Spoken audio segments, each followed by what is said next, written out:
Welcome back to the Casual Gaming Conversation. I'm Connor.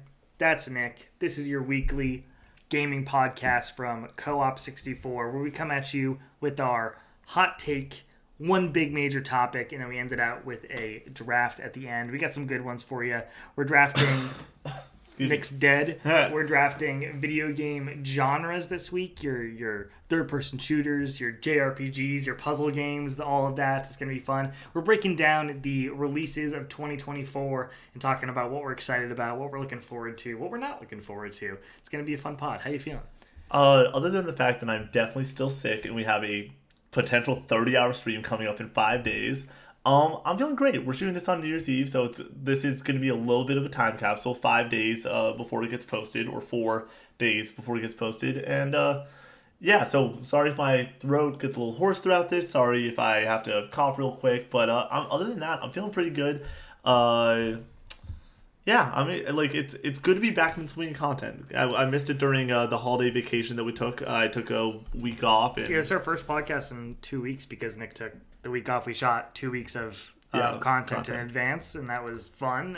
But it's good to get back to it. It's great that I had a massive pimple on my forehead for 2 weeks straight of content. If you guys go look at all the TikToks and the YouTube content, it's like, oh my, why did nobody tell me this? I could have put a hat on or something. I live in a world, and I believe that you don't talk about that. Like, if you no, it's like if you have something on your face. I know. It's like if you have a little schmutz on your face, it's like, hey, I could have popped this, I could have put a hat on, I could have done anything to I know, fix this. But the issue is I was just like, okay, like, now you know. Now I know. Like, now, yeah. if for you personally. Tell me I had a massive... a disgusting blemish on my face, and we can just move on from there. But no, you still look great, buddy. You're still at the top of your game. Oh, but yeah, we're gonna have a great pod. Right. It's New Year's Eve. We're having some cold ones. Yep. So if you want to crack one with us on a week from now, we're gonna cheers. Yep. Thank you guys so much for a great year. Appreciate it.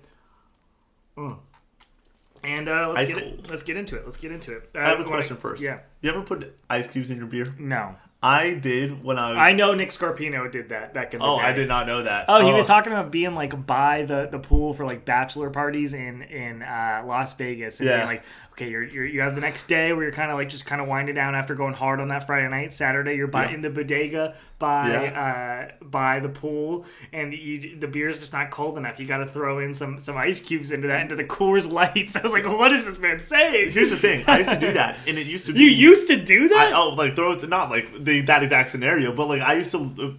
There was moments in my life that beer was not cold enough. I had my mini fridge packed in college.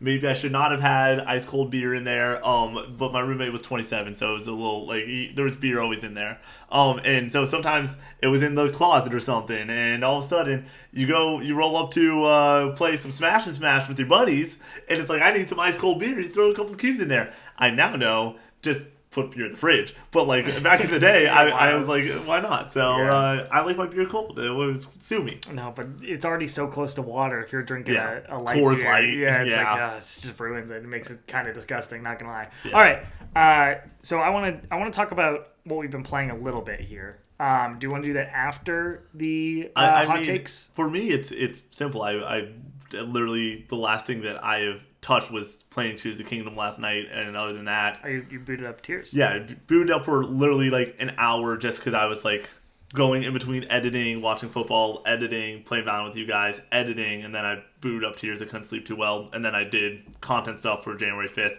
Literally, my life right now is all January 5th. Like, that's all I care about, and so gaming is so on the back burner, especially after the year we had, where like I've never been not only forced to play so many games, but it was like, if I was not playing games for review or content purposes, we were playing Valorant, or I was busy. And so I've kind of enjoyed my vacation from games, feeling recharged. But I booted up Tears for a little bit, did a couple shrines. I had a great time, but I'm itching to get back to Valhalla. Like, that is my big thing that I was like, do I even download Halo, or do I just play Valhalla? Like, I don't know. But I realized to myself, I'm like, you want to play Halo. Like, and at the end of the day, I'm someone that's always going to be not only true to myself, but like, I'm all about fun. I want to have fun per minute, right? And so that all comes back to the fact that I want to play Halo. That seems fun to me right now. I want to check that box to finally beat Halo 1 for the first time. I played Halo 1. I've booted up Halo 1 enough times to be like, okay, it's time. So that's going to be what I'm getting to this week when we're not streaming or gaming or whatever. What have you been up to? I'm still chipping away at Donkey Kong Country Returns, slowly but surely. Every few nights, I'm playing a level or two, getting there. I'm on the end of World 6. Maybe I've started World 7 at 8, so we're getting there. I think I've fallen off of Final Fantasy 16, trying to grind back to the DLC for now. Once again, I hate that. I hate that I have to do that to get back to where I even need to be. Yep. Especially since I'm going to need to get there anyways for the platinum and then for the spring, for the second piece of DLC. It's like I have to just get to the end of the game again because that's where all the content is. And what I've been playing most recently and most importantly is Shenmue on the Dreamcast. I recently acquired a Dreamcast. Finally took the plunge. That thing is loud.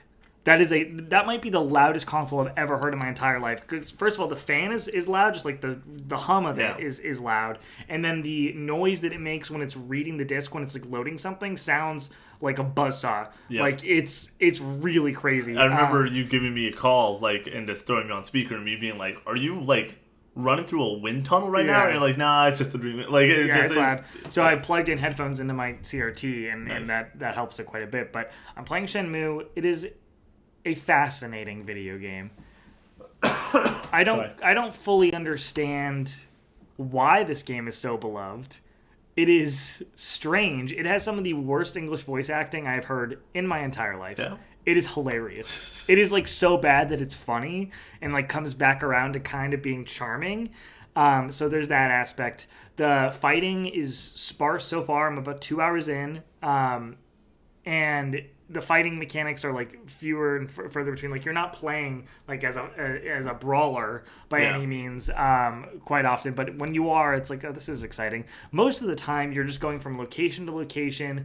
You're on the hunt to figure out who killed your father, and you're just talking to different townsfolk and getting clues that lead you to the next place, to the next place, to the next place. The one thing I will say about it, you're in a Japanese town, and you're getting sent to all these places. The sense of place in this game and location is top notch. Yeah. I know where the flower store is. I know where the Chinese food shop is. I know where the arcade is. I know where the mechanic is. Off the top of my head now, because you just get immersed in this world, in this area, that it's just okay, I feel like I am in this location. It feels very reminiscent of that of what Persona ends up becoming or whatever, where it's oh, I can see how this game was very influential. And also, you kind of also have to give it credit for, I think this game came out in 2001, it visually looks pretty impressive for the time, 100%. So it's got its good, it's got its bad. I'm going to finish it. I'm definitely going to keep powering through it, but man, it's a fascinating video game, and I'm very curious as to why it has the cult status that it has, but people are weird about weird things, man. I generally think that there's a moment where a lot of people are just this is just my jam. This is just my shit, right? And so, it's a little bit hard to be this is exactly why this has this following. But, I mean, you said yourself, the sense of world and the sense of being is living in it is great. And so, I mean... And if you don't have a guide, dude, it can be really weird. Also, the one thing that I do need to point out, the clock, the realism of the clock in that game, there is no way to skip time. That's awesome. If you need to wait, I mean, the day is obviously not legitimately 24 hours, but it's I've literally been in situations where I finished something, they told me to go to this location at 3, it's 8 a.m., and I'm I'm going to put my controller down and go take a shower, and then I'm going to come back and check, and then I'm oh, it's still 1 o'clock, I'm going to go heat up some food real fast, come back, oh, it's 3 o'clock, pick up the controller and go do my thing or whatever. It's I'm not going to just sit here and just wait. But that's what people had to do back in the day, for sure. Could you go to the arcade or something? Yes, so you can go mess around and that's what you I'm talking can continue talking to people, or there's Sega games in the arcade that you can play, which is kind of cool, or you can play darts, and there's a motorcycle game that's pretty fun. So yeah, there's stuff to do. There's a way to kill time. Dude, we're just gonna have the best conversation ever talking about most anticipated game. You just brought up motorcycle section. I'm oh my god, the mini games, dude. And finally, oh my gosh. All right, let's get into our hot takes. Do you want me to go first here? Sure. Yeah, I think you went first the last few times, so it's time to let the big dog eat. Yeah, let the big dog eat here. Okay. We haven't posted a hot take in, I think, like a month. Yeah, we should. Yeah. We have a good backlog at this point to Yeah. kind of go back through, because there's certain ones that I think need to be seen, to be Their believed. Phil Spencer take, My I Phil think, Spencer is take the number one on the list. I think my NBA Street and Big take from last week. Jake Baldino, made, a video about wanting EA Big to come back or whatever. No. It's so funny. It's like I feel like whenever we say something, other people, Connor, I the promise coincidence. You, I promise you, though, I think it's a coincidence. No, it totally is. It's the thing of, if you got a Jeep Cherokee on a random day, you will start to then notice all the Jeep Cherokees around you. So it's like us putting something out there and 100%. then noticing it. Yeah, 100%. totally. All right. Sorry, I'm trying to make sure to not miss a take. I'm good now. Yep. My gaming hot take for this week. Linearity.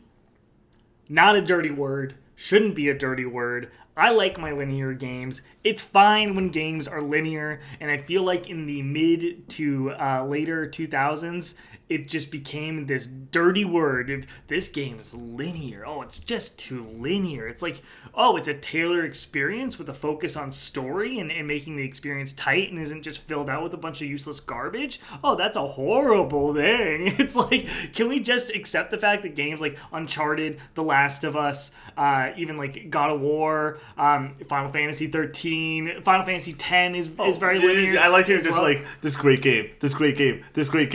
Final Fantasy 13. But also Final Fantasy 10 is linear too. It's like there's plenty of linear games with tailored experiences that I fucking love. And the fact that I think there's a revolution essentially against open world games that people are kind of burnt out on it, I'm like, yes, finally. Does every game need to be open world? No. And do games that are open world automatically become bad for me? Absolutely not. There's plenty of open world games that I love. But I'm sick of pretending like linearity equals bad in any capacity. It's like, I love plenty of linear games. So that's just my short but sweet hot take. Linearity can be a good thing. I like linear games. It's not a bad thing. That's my hot take. I'm all for it. My favorite games are linear games. So open world games for me are so much less interesting. And the fact that it could be 2023, 2024 and not understand where I am in a story is pretty ridiculous, and that happens every now and then. So yeah, I'm all for linear stuff. Show me a yellow handle that I need to eventually go to in a room and then go to my next thing. I'm okay getting my hand amazing set piece after amazing set piece after amazing set piece, whereas in open world games I think they're just fluffed out with kind of useless side missions, fetch quests, just a lot of walking to the next location, which is boring. That's kind of why I like Starfield so much. It's just get me the next piece of action, just get me the next thing, and then I know there's a lot of loading screens, but the most boring part of Fallout games for me is just walking through the wasteland, maybe coming across one or two enemies to just pop in the head real fast to get to that next mission. But then it's okay, this is 2,000 meters away. It's all right, it's this isn't fun. I want to get to the next exciting thing. So I think open world games obviously serve a place. There's plenty of open world games that I fucking love, for example, Death Stranding, which is all walking, but it's the best walking. it's that good walking, baby. But yes, that is my take. What do you got, Nick? My hot take for this week is twofold. Do not announce a game that is not coming out for a long, long time. I'll get to my second point in just a moment. But the amount of times that we see a game nowadays, especially with the development cycles that we have, long are the days of the 2 to 3 year development cycle. That does not exist anymore. We get a game announced and then it is years in the making. The exception to this rule is if it is a publisher showcase, meaning from Nintendo, from Xbox, from PlayStation, you get one. Get hype, stupid far out. And when I say super far out, I mean 4 years. 4 years is my limit, where it's you can give me the one splash card and we can lose our mind. I think the best example of this is God of War, when they announced it in the 2020 showcase for the announcement of the PlayStation, and it came out in 2022, but it was just a splash card. They said 2022. We all knew it was bullshit. Oh, sorry, 2021. We all knew it was bullshit. Then it was 2022 late. It's okay that that game took a little bit longer to come out. But this world that we live in, where Elder Scrolls 6 has been announced now for almost 6 years, and that game will not come out for another 6 years, is ridiculous. Metroid Prime 4, I'm a little bit iffy on it because I know that it's been in development hell. Issue, yeah. But, like, even then, can we lock it in a little bit more? Can we rein it in a little bit more where it is, let's announce a game when it gets to the point of, like, oh, we have the team, it's in, like, major development, we're, like, halfway through the development cycle, we know it's coming out, right, and it's going to be great. Like, there's some level of promise of, like, this is going to be really good. I think that a lot of people see it as, like, a lack of faith when there's a quick turnaround on a game. My favorite game of this year was Hi-Fi Rush. And, like, that was a drop it, we don't let the game speak for itself sort of announcement. Right. As far as gaming announcements go, I can talk showcases all day. I can talk about what makes a good showcase and what doesn't. But at the end of the day, I've gone from wanting the hype and wanting the big moments and wanting the lose your mind, like, let's rock and roll moments, to dialing it in a little bit more and saying, give me a curated showcase that shows me what's your next year's slate, especially from an Xbox, a PlayStation showcase that we get in May or June. And then Nintendo has a couple. What's those next 6 months? And then give me the taste of a year and a half or 2 years later. Like, the only thing they really even did with that for this last generation was Tears of the Kingdom. Like, for Nintendo. It was like, everything else was like, announce 6 months later. Yeah. Announce 6 months later. Like, I mean, even that was 4 years, though. And that's what I'm like, right. It got announced in 2019. And that's okay. And Like, I can live with it. It's not ideal, but I totally agree with you. And I think most people will agree with you. I don't even know if that's necessarily a hot take, but it's fine to, like, not always just point out the obvious sometimes or whatever. It's like somebody telling you they have a surprise. Yep. It's like, don't fucking tell me you have the surprise. Just give me the surprise. It's like the pressure and the stress that comes along with something just being announced so far in advance. It's like, I don't even need to know about this. Yeah. Why do I need to know about this? And then there's certain franchises like GTA where it's like, you can just not say anything and wait till 3 months beforehand, and it will sell the exact number of copies as it would otherwise. But I do think that there's certain things of, like, wanting the consistent public zeitgeist of, like, GTA now is going to dominate every single news headline in any showcase. PlayStation. It's going to be annoying, though, because everybody's going to be like, is GTA going to be there? Is GTA going to be there? Has that not been happening anyways in the past? But now it's real. Now it's like, it's out there. Now it's a thing that exists. I mean, it was annoying before the Game Awards was like, is it going to be there? Is it going to be there? And then it wasn't there. So, alrighty. Do you want to get into the next section? Yeah.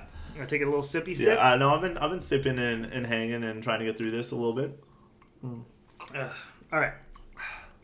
We are going to break down 2024 releases. We're going to kind of just talk about our hype level, kind of where we're at, so if we're going to play it, if we're going to check it out.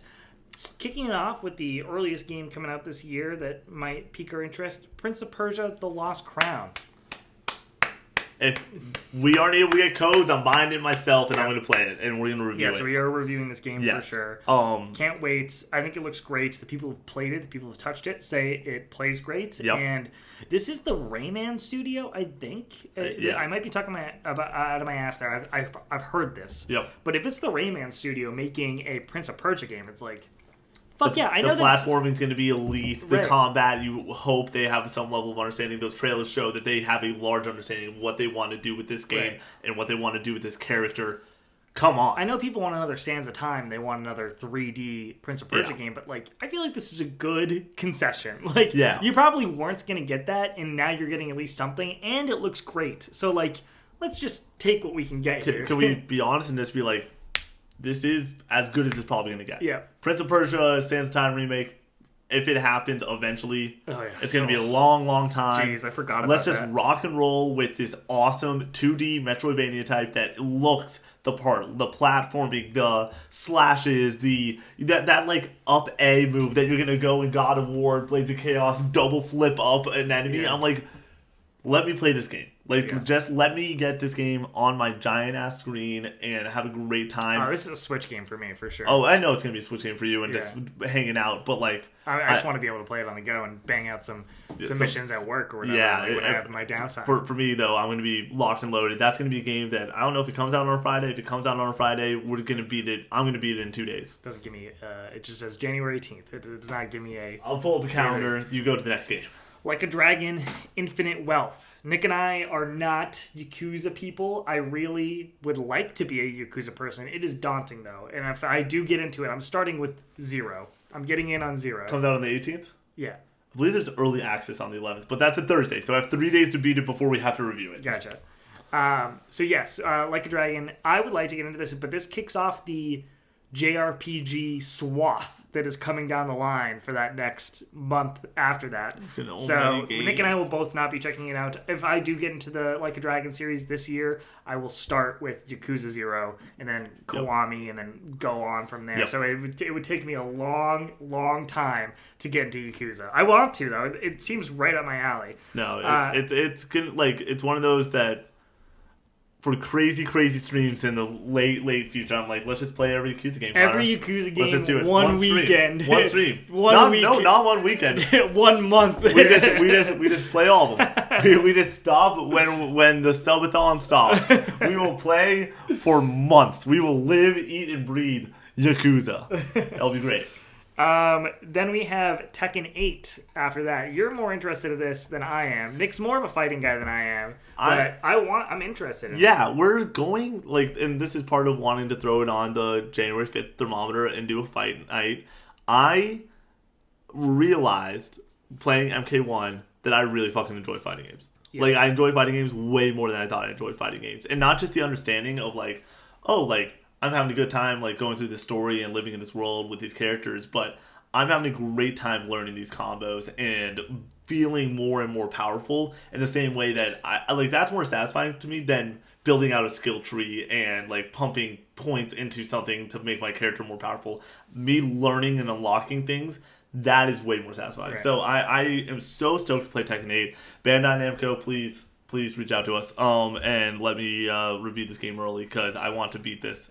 Once again, what's the date on that? 28th? Yes, the 26th. Sorry, 26th. So it's a Friday release. Your boy will beat it in 2 days.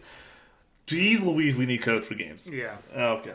Next, we have Grand Blue Fantasy Relink. This is a major JRPG that has been in development for forever, but it comes out right on top of Persona 3 Reload, February 1st and February 2nd. So I think we're going to probably prioritize Persona 3 Reload. If I would assume it would be you to prioritize P3 Reload. And I will just be banging it out. Like, I need to kill that before Final Fantasy VII Rebirth, which I don't even know is physically possible for me. I mean, once again, it depends on codes. It depends on literally, like, Connor and I discuss this pretty often, like what next year looks like, especially these first 3 months of. Yes, we have the audience. Yes, a lot of people assume us to be there on day one reviews. That's not even as important as us being able to, like, spread out some of these games, especially games like P3 that's going to be, hey, play 100 hours. Right. FF7 Rebirth, play 100 hours. So, like, I assume Connor's going to lead review it and have to get in his bag and literally be like, okay, wife, okay, Nick, okay, everyone. I'm out. I'm going to lock myself in a room and be gone forever. On top of that, we have Suicide Squad Killed the Justice League. Suicide Squad, Brady's going to review that game probably. You're forcing on him? I might force Brady to review that game, but no. I have no interest in it. I have none. I'm sorry. Like, I like Rocksteady, and I want to believe that this game's going to be good, but this is a wait and see. Let's see what the reviews say. I want to see what the people say. Is it co-op? It is co-op, and this is where I'm going with this. I don't think they will because it's Rocksteady and they're a major publisher, and I don't expect them to. If it is on Game Pass day one, that's a good question. Do we just rock a stream? Yeah. Do we just, like, have fun with it for a night and see if we can do it? And that's more where I'm at, where it's like I don't have any interest other than the idea of I will always be down to try something with some friends and play a great game. Or a stupid game. Like, if it is stupid fun, just like, okay, Connor's, like, we're fragging out a couple missions together. Sounds good. Yeah. So, yeah. And if this was coming out in a period of time when, like, nothing else was coming out around it, then maybe I would be more interested in it. But then on top of that, we have another co-op type game a week later in Helldivers 2. And I'm way more interested in Helldivers 2. I love the first Helldivers. This is going to be your deal. We got to hop into this together, big boy. Come on. Of lead reviewing it, I think that this could be one of the few you, me, and Brady podcast for next year of like we all review a game together, especially depending on codes, whatever that looks like. And I'm going to say that pretty often throughout because like I don't want to promise things that we don't end up delivering. That's right.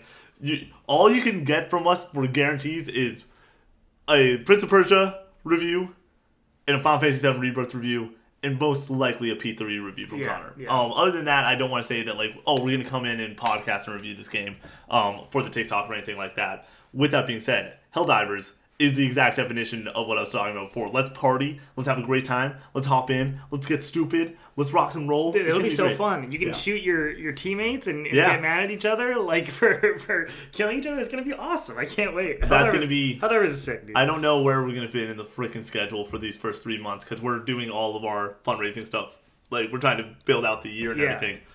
But you know your boy wants to go and hop in and play some Helldivers on stream. A game we're definitely making time for. Skull and Bones. I You in? We hitting the high seas? A better chance of seeing Jesus of Nazareth come down and beat the tar out of Case Keenum. I don't know. Like it's not gonna happen. We're not playing this game.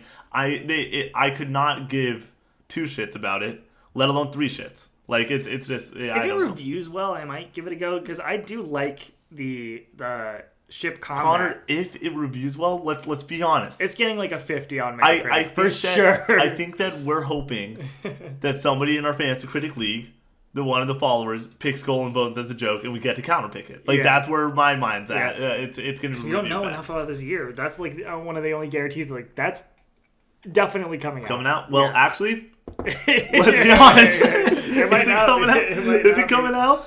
Alrighty. Hopping into the next one, I just kind of want to touch on this just because I think it's an interesting conversation about PlayStation. Destiny 2, the final shape. This could be make or break for Bungie at this point. Like this needs to be great. And this could be the swan song for Destiny 2 into the future. I think it will be what we discuss with Starfield. It did a really great job. It's going to hit for certain audiences, like in a really high way. But it's not going to be enough. You think it's going to bring people back to Destiny at all? I think it's going to bring the people that want to be brought back to Destiny. Like there's always that audience that like will dive into the new stuff, and then if it's really good, there's even more of the people that want to dive in and have fun. But I don't have at this point the faith that they're going to be like, okay. Like you're not getting a new audience into Destiny at this point. It's over. You have to just restart Destiny basically, which I don't know if they have the ability or the money or the means to do something like that at this point. Just because of missing their financials as drastically as they did for this last one. I think that at the end of the day, they're going to get brought into Sony in a way and brought into the fold. That's like, hey, you're working on Marathon. You're locking up the doors on Destiny until Destiny 3 comes out, and you better not make a mistake. If they don't hit their metrics and Sony takes over, do you think everything becomes exclusive from Bungie? Because that would be the case. Yeah, probably. I think so. I think that Marathon would become an exclusive, I think. Yeah. I think it's way easier to make Marathon an exclusive, though, than Destiny 3. And I think that they start the cadence of Marathon's exclusive, and then the expectation becomes Destiny 3 is. Marathon, if it's not exclusive, there's no world where I'm like, even if the change happens, you can't get that out now. The big one. Final Fantasy VII Rebirth, baby. Let's cheers to that. Yeah, I'm down. Let's cheers to that. Oh my goodness gracious. Final Fantasy VII Rebirth, everybody. We almost have 40 people watching this right now. Thank you guys so much. Thank you, and thanks for the raid, Crizella. Yeah, basically, can't wait. Not gonna play it. I am in turtle mode where I don't want to get into a potential car accident because I want to play this game so bad. Yeah, it's like I just have to live until Final Fantasy VII Rebirth. As and long then if as I die after that, like, I'm it's good. fine. It's whatever. I can live with that. No, but you have to see the third one. No, at this point, I'm so curious, and I think we'll get enough answers about where this story is going. In part 2. If I know one thing, though, it's that Nomura doesn't like giving you answers. He likes giving you more questions. I know. But I also do think that like it's necessary to say the moment of my year next year. It's not January 5th. It's not the cabin trip with the boys. It's not going home for the holidays or seeing friends. It will be playing Final Fantasy VII Remake a week before this on a subathon. It's going to be awesome. And just losing our mind at the hype moments. We're doing all the side quests though this time. No. Yes. Connor, it's not happening. Nick didn't do like half of the side quests Connor, in Final Fantasy VII Remake. We're going to be streaming for like 50 hours. Who cares? Side I have to collect all the cats. I don't collect They're all the lost, cats. Nick. No, Connor, every single time I would collect 2 cats and I couldn't find the fucking third one. It was so frustrating. We're getting them all. So yes, we both can't wait for Rebirth. I can't imagine this game being anything less than stellar as long as it's building on the first one, which it seems like it is, and being a good evolution of that. Like, Square Enix lately with their big major titles outside of Forspoken, I guess, like, just really Final Fantasy, Killing Chaos. What Stranger in Paradise. That game's great. Chaos. I'm here to kill chaos. Plays Limp Bizkit as he walks away. Oh my gosh. It's awesome. Okay, no, we're not moving off this yet. I do think that this is the game to draft in a fantasy football or a fantasy critic draft next year. This is my 101, even with the idea. I think so too. With Hades 2 coming out in early access, but even with early access, you can't do with Persona 3 Reload, even with the idea of a new Mario Kart or 3D Mario coming out, I have more faith in this being guaranteed in the Game of the Year suite at the end of the year next year than any other game that could even potentially come out. I have more faith in this than a new 3D Mario game being terrific. Like, this is... and this isn't just me, like, trying to... Like, this You're crazy game, for that statement. I don't agree with that at all. I just know for a fact, though, it's going to be unfreaking believable. And, like, you can't beat the music. You can't beat the characters. Real quick, I do want to go back to January because I forgot about The Last of Us Part 2 Remastered. We're getting in on that, right? Yeah. That's Are you going to do a full replay, do you think? That's the... You going to check out the roguelike mode? So, like, what's your plan here? Roguelike 100%. Yeah. I will be there day one. There's a thing on the bonus thermometer that like would fund me streaming it and not just playing it off stream and hanging out. It would be me streaming it. I'm definitely checking it out, though, no matter what happens there. It's going to be awesome. I think I'm going to replay the whole thing, and I think I'm going to go for the platinum again. If there's a separate platinum, because I've already platinumed it, I'm going to do it a second time. I just love playing that game. Yeah. It feels so good, and that's why the roguelike is interesting to me. It's not as interesting as like a multiplayer suite that I was looking forward to for factions, but I guess it's some consolation that I'm just like, whatever. That's fine. I cannot... Like, for me, if you were to be like... choose one from January. I think I'm more excited for The Lost Crown, though, than to hop back into The Last of Us Part 2. That's kind of fair, yeah. It's something new. It's not just something new, but it's something new that's really interesting. How long do you think The Lost Crown's...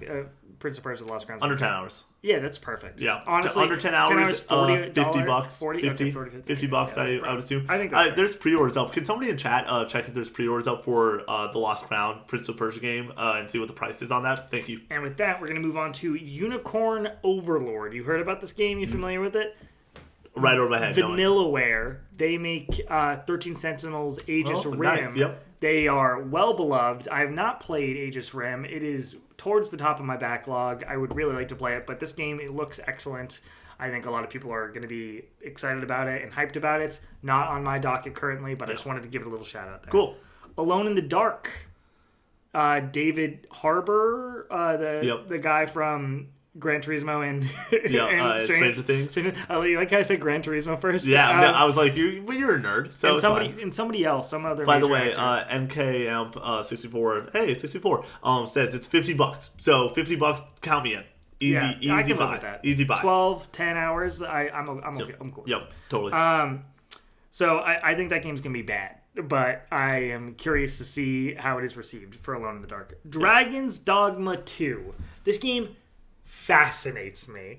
I have no... It could go any direction. Idea. I really don't know. Based off of what we've seen, based off of its cult status from the original, it's fucking Capcom, though, and they don't miss lately. I'm literally about to say, if you were to say, what's your number 2 bet on games that we have release dates of? Yeah.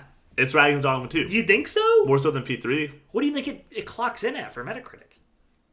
88. I think that's fair, but I could see it being an 82. Yeah.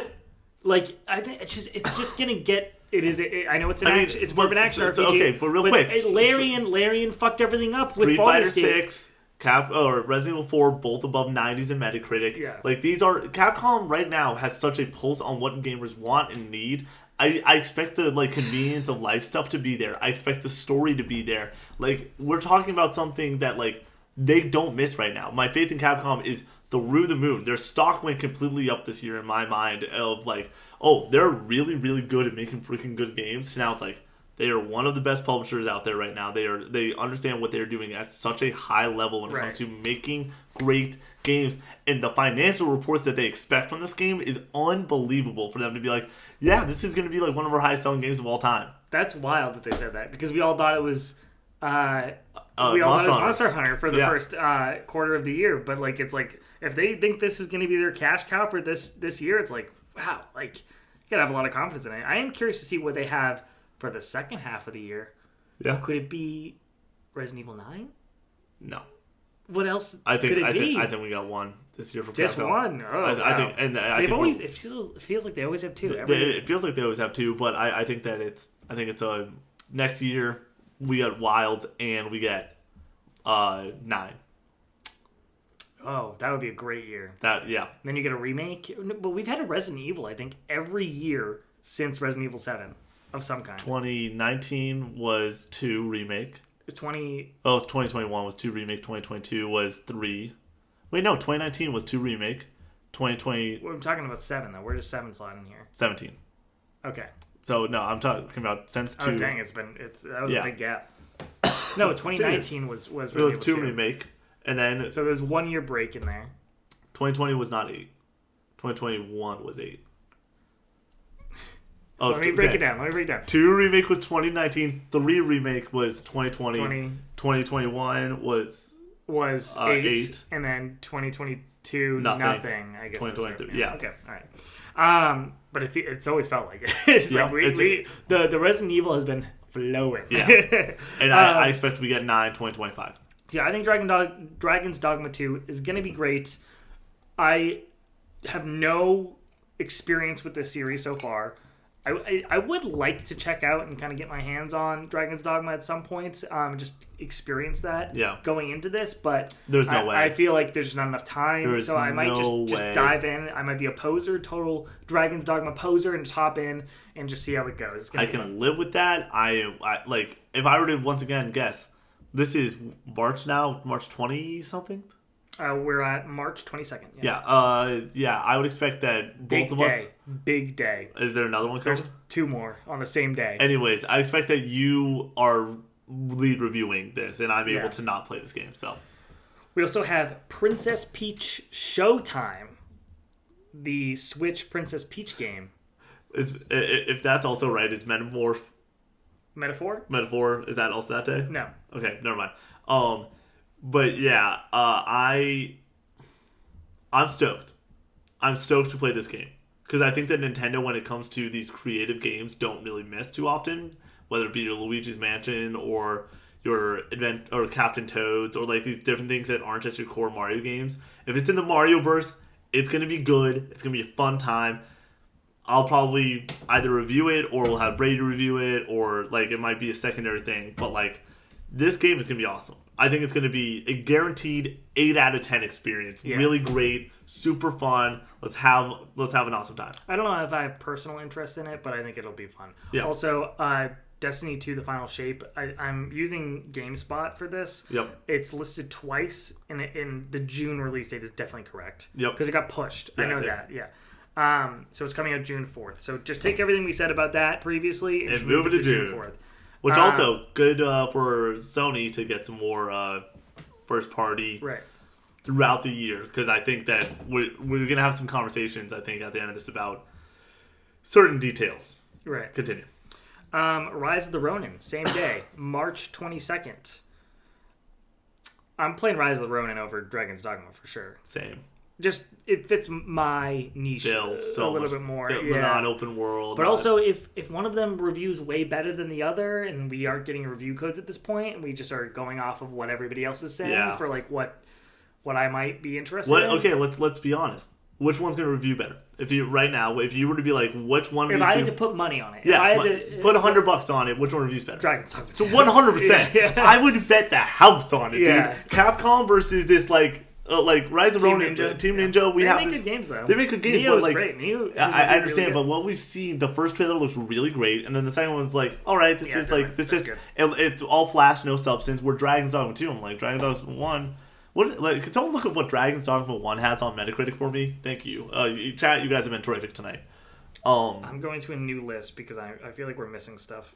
Okay. But yeah, I think that I would bet the house that is the better reviewed game. And dude, imagine that you have to review Dragon's Dogma 2. I review Ronin and Brady reviews Peach Showtime all in one day, all in one podcast. Oh, jeez. Could happen. Alrighty, so we are moving on to. But if you were to be like, which game do you want to play the most? Rise of the Ronin. I think so too. Yeah. Somebody said Rise gets my pick over the other two for that day. A wild Yami enters. Yami enters. Said that, and I was like, "Yep, I agree with that." Yummy. Next up, we have Ayuden Chronicles 100 Heroes. This is from the creators of Suikoden, which is a series known for the 100 heroes that you can collect and use in your parties. So it is a spiritual successor to that, which is funny because we have the Suikoden 1 and 2 pixel remasters that are coming out this year likely as well. I'm more interested to play Ayuden Chronicles, I think, but I am excited for those Suikoden remasters as well. So yeah, I will not be playing this. Dragon's Dogma 1 got a 78 on Metacritic, but we're talking about current Capcom, I believe. Then Black Myth Wukong is in August. Not really interesting to me. Who's the developer on this? I need to look into this because it's a similar situation as Callisto Protocol, where I refuse to get excited for something until I know more about the developer and know more about like, their reception. From what we've seen, it looks really terrific. Game Science is what. Well, Game Science. See, like I don't. Is that it's a Chinese developer, I believe. I from what we've seen, I'm like this. The combat looks sick. It looks Souls-esque. It looks really good, but you know what else looked really good? Callisto Protocol. But you want to know what else looked really good? Liza P. And it was. So but that's the thing. It's just a total. And there's so many games like this though. What is the other Souls like that came out this year? Oh, Lords of the Fallen. Where it's like this looks really good on paper, but you can't really tell me it's going to be good once it's in my hands. Yeah. Like. So I need people to play it. I need people to confirm to me that it is great. You need people to tell you. A demo would go a long way. Yeah. For me when it comes to this, because when Liza P had its demo, I was in the same boat where I was like, I'm worried about this game. It looks really good, but I can't be confident that it is going to be good until it's actually out. And the demo came out, and people were like, "There's some weirdness about it, some jank," which apparently they fixed for the main game. But there's a ton of promise here. Like it's really good, and it ended up being great. Yeah. So that's kind of where I'm at with that. All right. So that's Black Myth Wukong. Warhammer 40k Space Marines 2 is in September. That would be a shame deal if any of our team touches it. And now we're into the unannounced or announced games that we aren't sure are going to come out next year. They don't have a release date officially. Some of them have 2024 dates, though. Yes. Yeah. Like Avowed. We're starting with Avowed? We're going in alphabetical. Oh, okay. Yeah. Does that hit? No. That's not coming out next year. If anything comes out in November. Yes. What the hope is it's Hellblade in April, March, somewhere in that area. Maybe summer, like closer to summer, June. Well, I have a quick question for you. This is an important question because we're going to talk Hellblade in a second. Yeah. Do we get a developer _direct in January this year or February?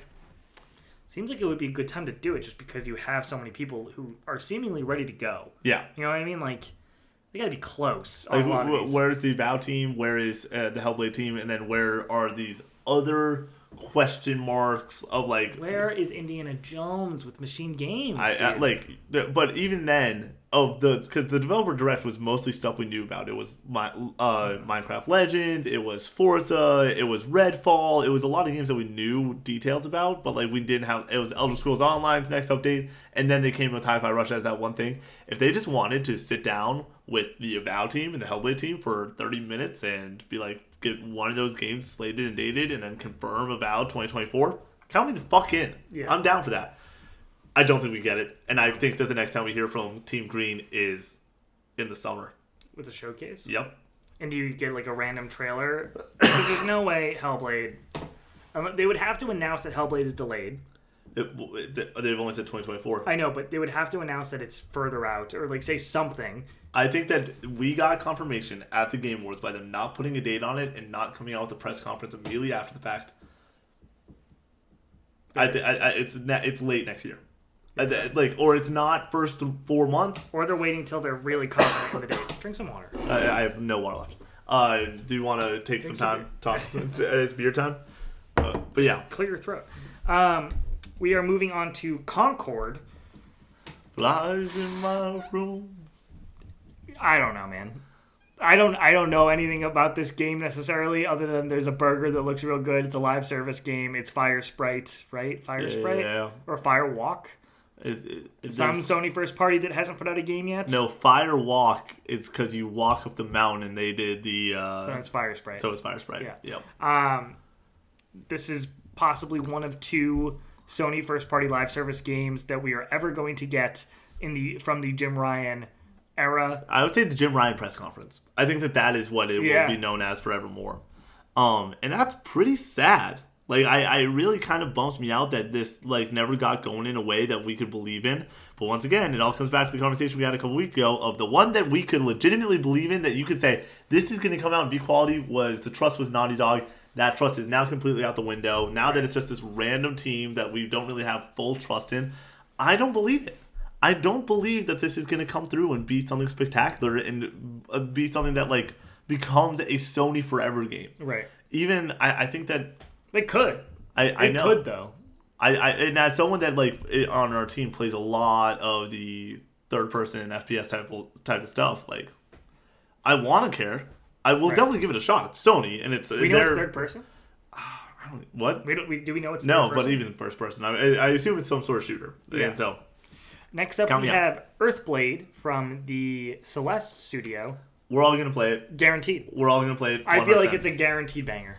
Yeah, I think it's a guaranteed... It's been 6 years since Celeste released. Holy shit. Something like that. Yeah, 2018, Game of the Year nom. So... That's wild. 2024, man. I can't believe we're here. Yep. So I feel like there's almost nothing to say about it other than that first trailer looked great, and it's gonna probably be great. I trust the studio quite a bit. I trust them with everything I got now at this point in development. They're top of the indie game. Give me Earthblade. Also, if you're like, or one of those early front runners for a contender next year. Right. Yeah. Final Fantasy XIV Dawn Trail, the next major expansion for Final Fantasy XIV. I'm stoked. I'm excited to get more into Final Fantasy XIV. Yep. I played through A Realm Reborn with a friend this year. I know that all the DLCs apparently just keeps getting better and better and better. And I hope to maybe be close enough to be able to play Dawn Trail when it comes out, but I doubt it. Next up, we have Foam Stars, dude. That game's going to be fun. Dude. And this is about to sound hella dumb, but it is the case for me. And I'm not trying to make anyone upset at me. This is personal opinion. I am more excited about Foam Stars than 90% of the games we've talked about thus far. I'm more excited about Foam Stars than Avowed. It's gonna be a blast. That's a dumb conversation to have, I guess. But like, if you're gonna be like, Nick, what game? If you needed one game in your life, I'm like, Avowed. I would have to go back and play Skyrim. I want to get foamy with my buddies. I want to get soaped up with my friends. That sounds oddly sexual. Sure. Like it's just gonna be stupid Square fun. Everyone that's played it during Summer Game Fest last year was like, this game is a blast. They could not put the controller down, and that's what I love with a game like this. Give me a game that we're not gonna play it for 50 or 60 hours most likely, but we're gonna have two of our favorite streams we have all next year playing this game. Right. Kingdom Hearts Missing Link, the iOS game. Connor, lead review guaranteed. I'm stoked for it. Yeah. I'm looking forward to it. People are in the beta right now. They said it's pretty fun. I'm looking forward to that. And then it's not listed here, but it's potential Kingdom Hearts 4. It could happen. What has a better chance of releasing next year, Skull and Bones or Kingdom Hearts 4? Skull and Bones. I'll answer that for you. It's Kingdom Hearts 4. Careful. You almost just knocked that over. What? The sound barrier? Tarp, yeah. That's fine. I'm going to go and grab some water in just a second, or right now, to go and go for it. Hang out. You can talk to chat for a little bit about Kingdom Hearts 4? Yeah. Yeah, Kingdom Hearts 4, I'm looking forward to it. I think, in all likelihood, we're looking at... Oh, man. They just saw me caked up. Jeez Louise. Nick, you want to take your water cup? Yeah, this is going to be necessary. Do you want to split that last beer with me? Sure. I am looking forward to it. It probably is not coming out next year. Probably 2025. And I wonder if they move away from the Disney stuff. I think that there's speculation about it. I think we're going to get... I think we're probably going to get Star Wars based off of the first initial trailer. I think that looks pretty good. And yeah, I'm excited about it, but I don't have a lot of faith that it's coming anytime soon. I refuse to be excited about a Kingdom Hearts releasing within the next decade. Ever. Yeah, I've just been too damaged. I've been too hurt.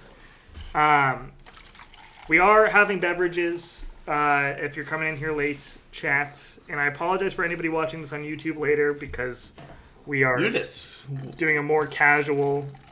I mean, the people on YouTube loved our last podcast where I didn't realize I took more of it than I should have. My bad. But yes, I cannot wait for Cage 4. But moving on from there, we have Little Nightmares 3, which is developed by Supergiant.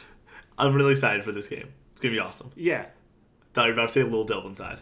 Oh. And I was going to laugh my ass off. It's not even listed here. Connor, that game's done. I will never believe it. I will never, ever believe it. That was part of a thumbnail to a Sony State of Play reaction that we had. That was the big game that they showed, and it will never come out. You're right. Sorry. Yeah, I'm excited. And then moving on from there, we have Luigi's Mansion 2 HD, the dark... remake. What is the... Dark Moon? Or something? For the 3DS game? Where is it? I think it's 3DS. I have never played a Luigi's Mansion, which is a big gaming sin of mine, I guess. But I would really like to. I keep thinking about buying it on GameCube. I keep seeing it at local stores and just end up not pulling trig on it. Yeah, I think that Luigi Mansion... What question were you? Is this part of... before or after the Switch 2 comes out? So this... we don't have a release. There's no date. Before. Yeah, before. Yeah, I think that this is summer. Yeah. I think it's summer, and I think that I'm at the point that I'm pretty convinced that we don't get. I think that Switch announcement might happen after post Peach game. Right. Yeah. Which I is think so too. Not where I want to be with my announcements. Up next, we have Metaphor Refantasio. I am stoked for this game. I'm almost more stoked for this game than Persona 3 Reload. Does this not have a date yet? I don't think so. Could someone double check unless we recently got a date. Yeah. We're using other people's lists. Yeah. So like I can only go based on what we have in front of us. We're looking on Game Informer right now. Yeah. Shout out Game Informer. Shout out Game Informer indeed.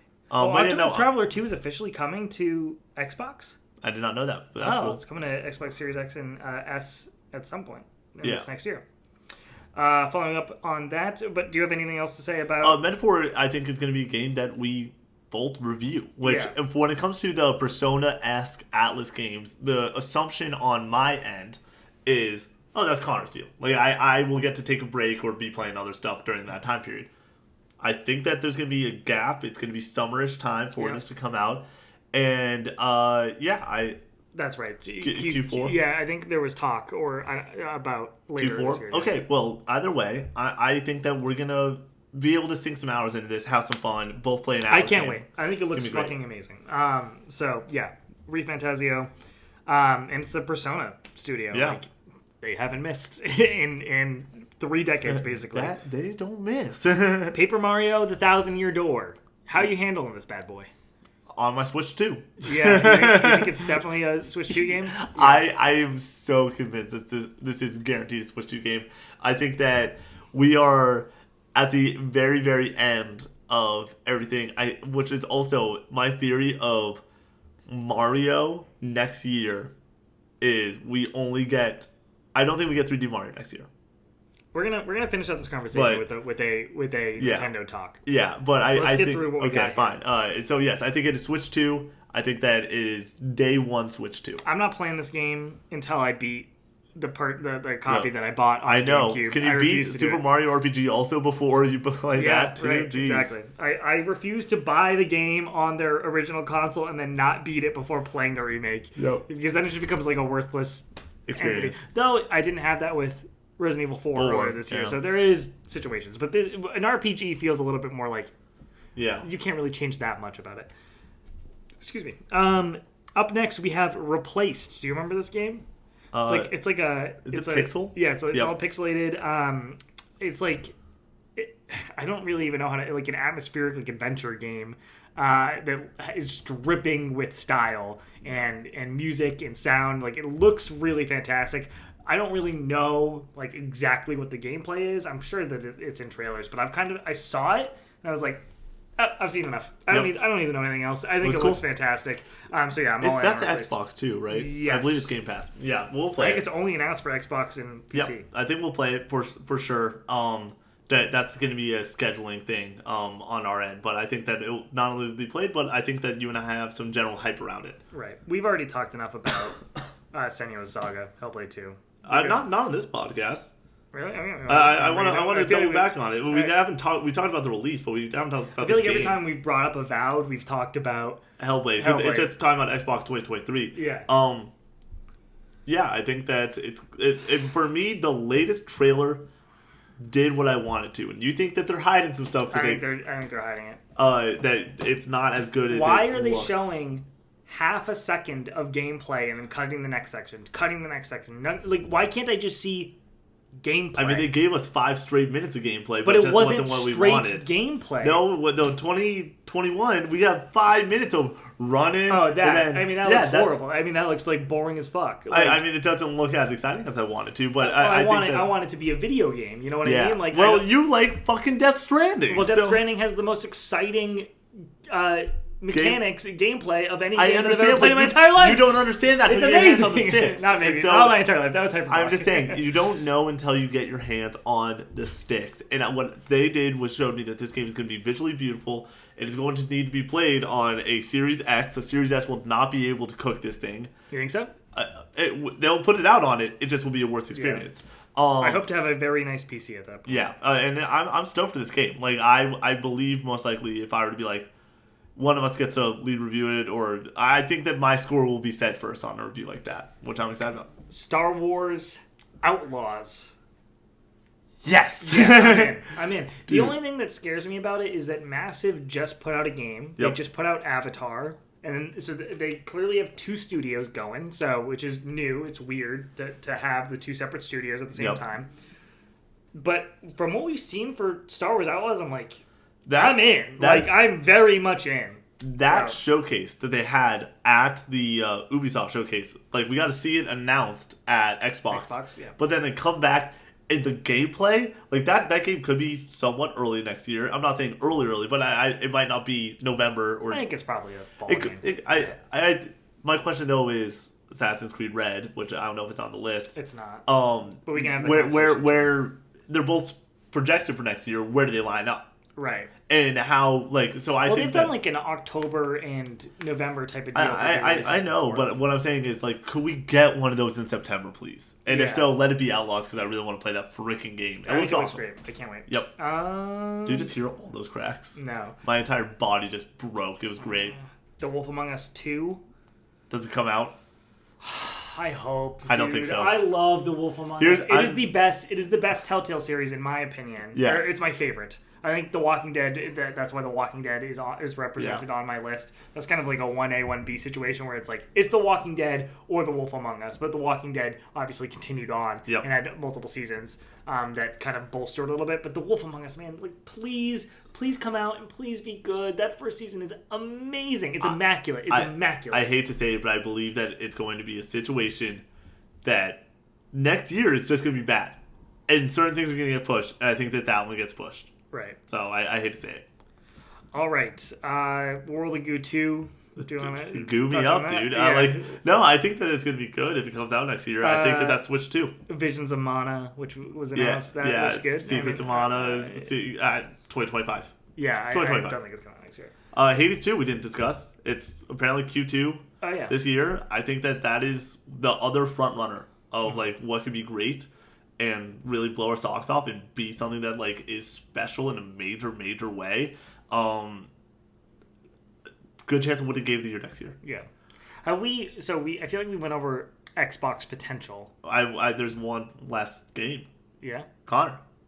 It's been in our thumbnails before. It's been a game that we predicted many times on many different podcasts. And it has to go to fruition. 2? Not that. That could come out next year. Well, Kojima's been in somewhere. So what I was going to say, fucking Hollow Knight. Oh, yeah. Like, is it time? And is that even listed here? I don't even know if it is. But Hollow Knight, hey, Smoky Guns got me. I did not read that yet. I don't know how long that chat's been in there. But yeah, when indeed. Like we got our indie list that we just posted got roasted for not having Hollow Knight on it, and it's like there's a lot of great games, but at the same time, Hollow Knight's one of the greatest indie games of all time. Team Cherry absolutely in their bag. Like, what are we doing? I don't know, man. It's getting kind of embarrassing for them, I'm not gonna lie. Like, I feel like the goodwill that they had is at least somewhat being damaged. I think they're fine. Like, it's not... They're going to be okay. The game's going to come out and it's going to be great, I'm sure. But it's like the way that they've handled this and how they've handled showing it off and going quiet and kind of alluding to a certain release date, the first half of 2023 with Xbox. With the it's Xbox like, showcase. Okay. Here's my issue with that, though. I wish we saw it. I wish when we saw it, we knew it. Xbox is the worst at dates. They are the worst in the business. And like... Sony has their fair share of mistakes. Nintendo has their fair share of mistakes.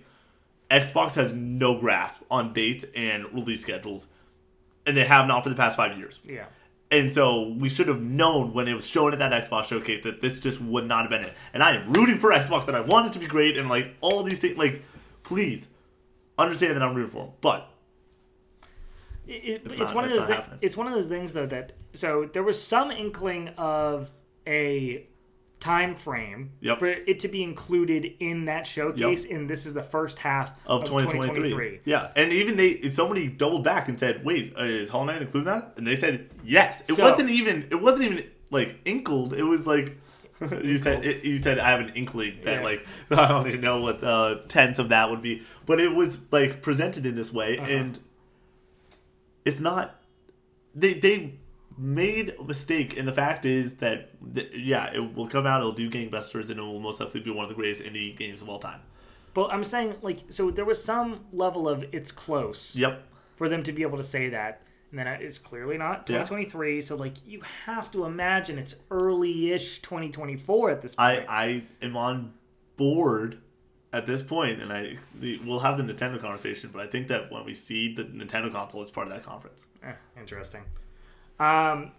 So then let's move to PlayStation. Death Stranding 2 was mentioned. Do you think that's this year? Fuck no. No? Yeah? You think we would have had to see it at Game Awards? Yes, and that is the... You have to think, though, they announced that game, and Kojima started it and finished it basically in 3 years. Yeah. Because that game is very sparse when it comes to, like... stuff in the world, like it's what very you're even doing, just the landscapes or whatever, and like how it's built out. Like if it's similar to that, then it could be sooner than later. But I imagine Kojima kind of wanted to probably take it to another level a little bit and add some stuff in it. I do wonder. Death Stranding 1, obviously, walking sim, haha, hilarious, very funny, makes game bad, whatever. But I wonder if they had guns in. I wonder if it becomes more of a Metal Gear type game. No. I mean, you see her getting shot. I know in the trailer. Fragile. No, I think that it's more. Maybe.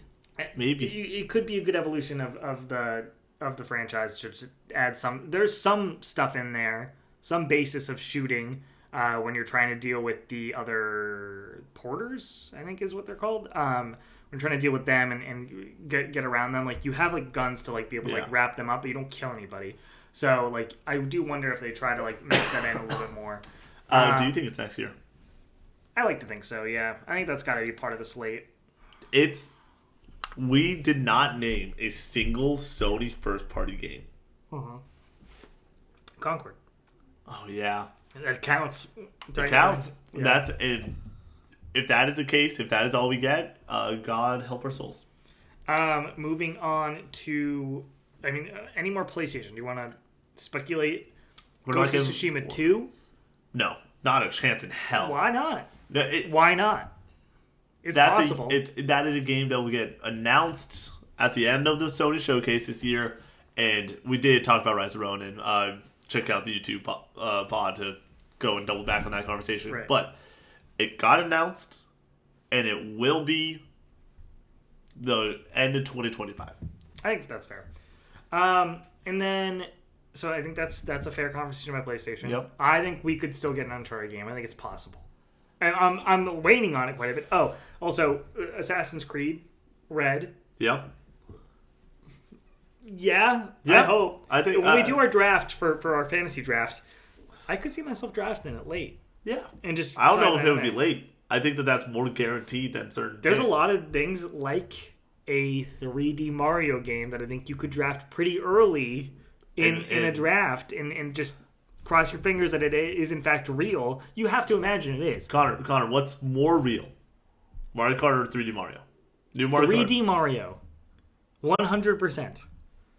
You use Mario Kart as your second hit. Connor, we haven't had a new... Into the 2024 anticipated games talk. We were about to get into Nintendo for this next year.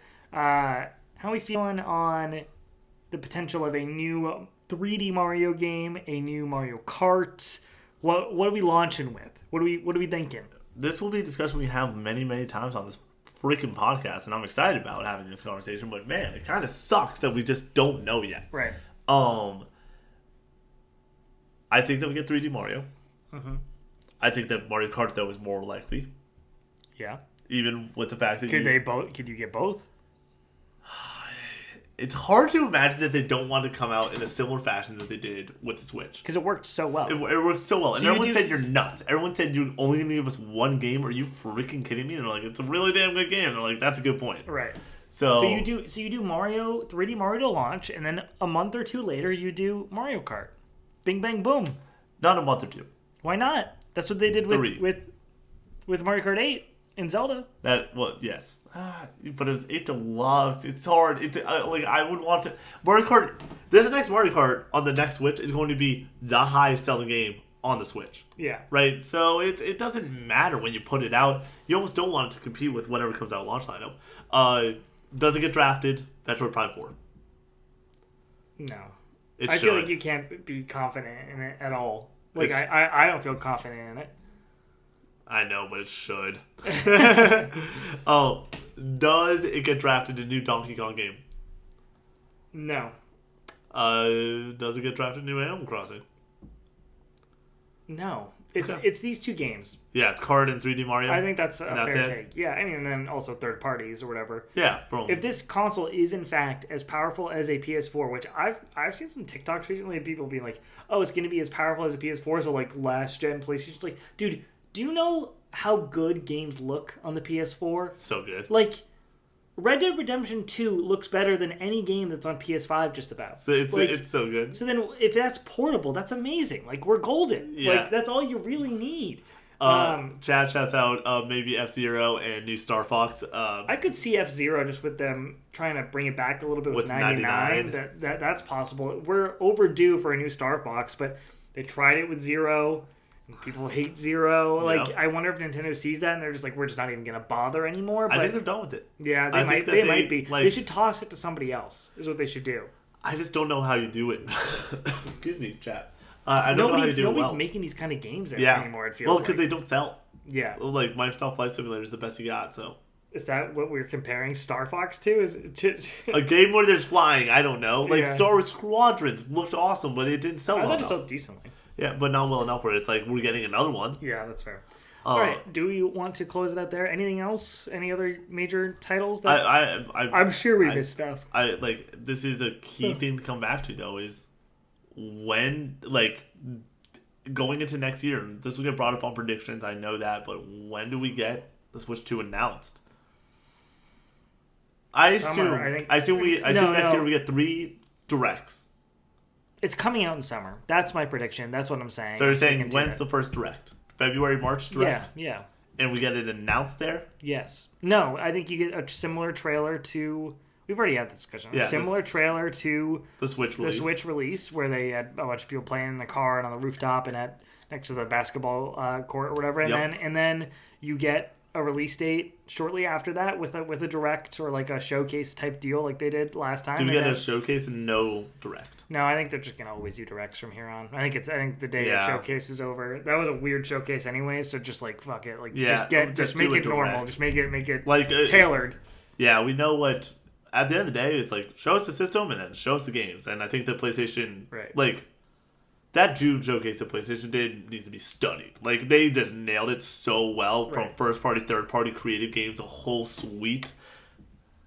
When I say that, I do think that you need 3D Mario and Mario Kart. Yeah, something like that. Yeah. All right. We can close there. Do we want to move into the draft now? Oh, yeah, we have a draft to do. So I thought this podcast was about to end. You're going first this time. Ooh. Lottie freaking da. I'm excited, chat. It's going to be a fun one. We have to go through a lot of new followers. I'm honestly shocked by how many people follow on Twitch that have numbers at the end of their name. I feel like a lot of them are just like... feel like you have to have a number at the end of their name. Or are they bots? I don't know. That's the weird thing. Right, you ready for this shit? Yep. Oh, let me get this list up. Okay. Oh, I need to make my screen darker so you can't see my picks. I'm in the same boat. Ladies and gentlemen, today we are drafting game genres. We're talking about not like action adventure, but we got to get a little bit more specific than that. More FPS puzzle type of draft. With my first pick, I'm choosing third-person action adventure games. I'm talking about your God of War-esque type of narrative-driven, third-person, over-the-shoulder action adventure game. Does that include third-person shooters like Uncharted or Resident Evil or something like that? If it doesn't, I'm going to go third-person shooters. Okay. Because I'd rather take my Last of Us, Uncharted, Resident Evil suite. I think third-person shooters and third-person adventure games are two different things. I'm fine with that. I'm choosing third-person shooters then. Okay. Because I want Uncharted, I want Resident Evil, I want those type of games. Do you want to just full-on restart? No, I'm fine with that being a clarification. I think that's necessary for a draft like this. All right.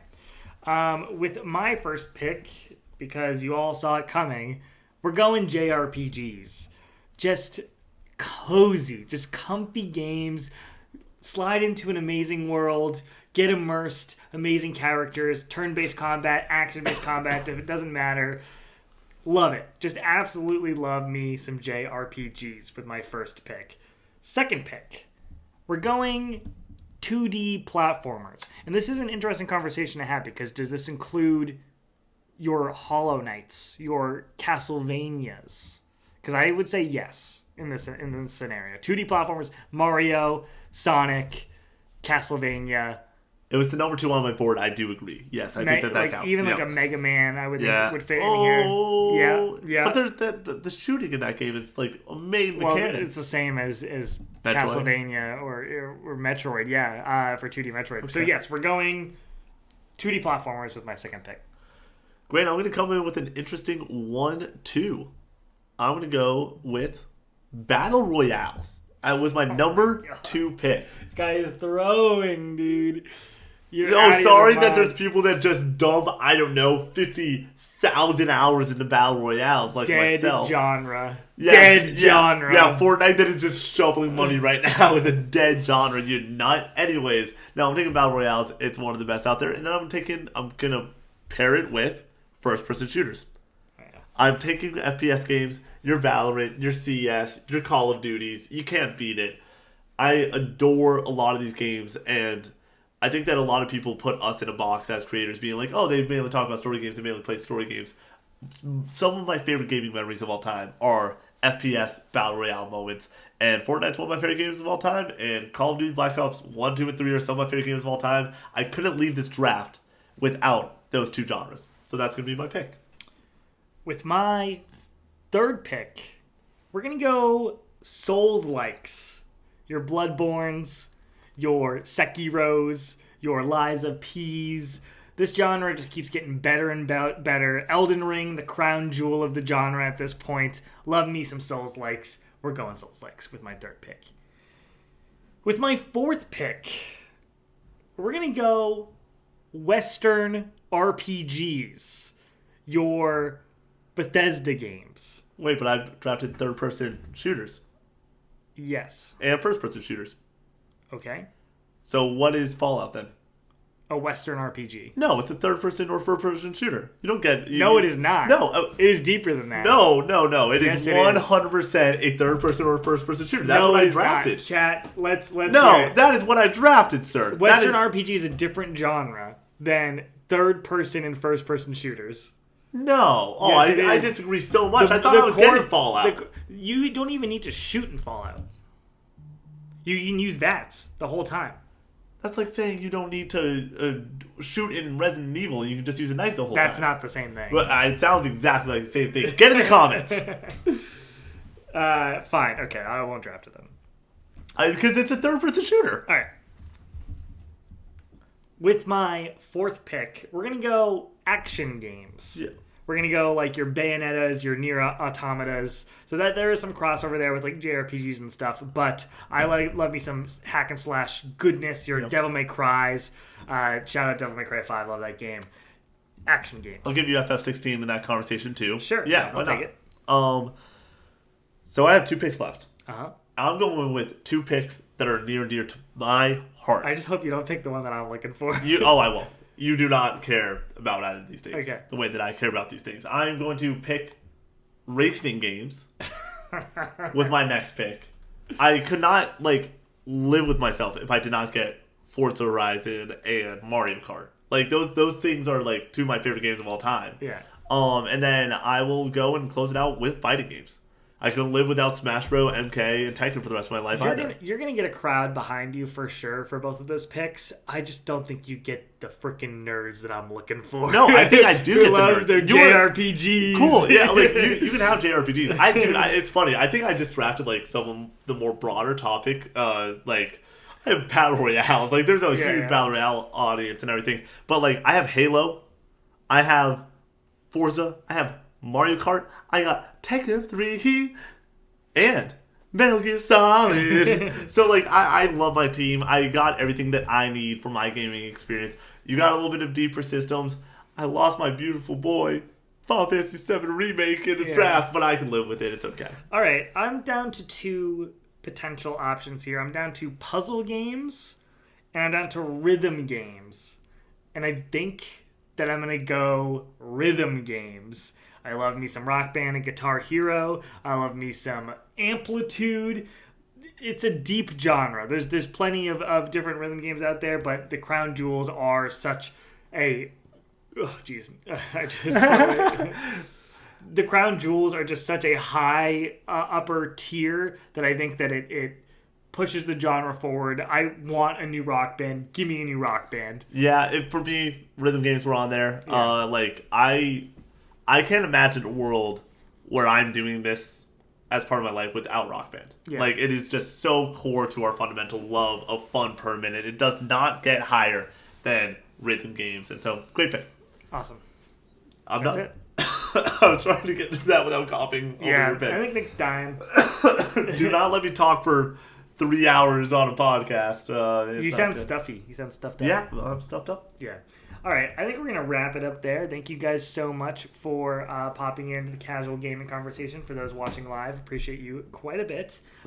We are Co-op64. We stream Monday through Thursday, 7 to 10. We got a major stream coming up if you're watching this on the Thursday that it posts. We're doing 24 hours from January 5th at 6 p.m. To the next day, 6 p.m. Unless we get certain amount of support, and we will go for 30 hours till midnight. So that's exciting. We post a new TikTok every single day. Casual Gaming Conversation on YouTube at 9 a.m. on Thursdays, Eastern Standard Time. It's going to be nuts. Last one ever going up on a Thursday. Yes, we're going to switch to Mondays just to be easier with our schedule. So, yeah. Thank you guys so much for tuning in, and peace out.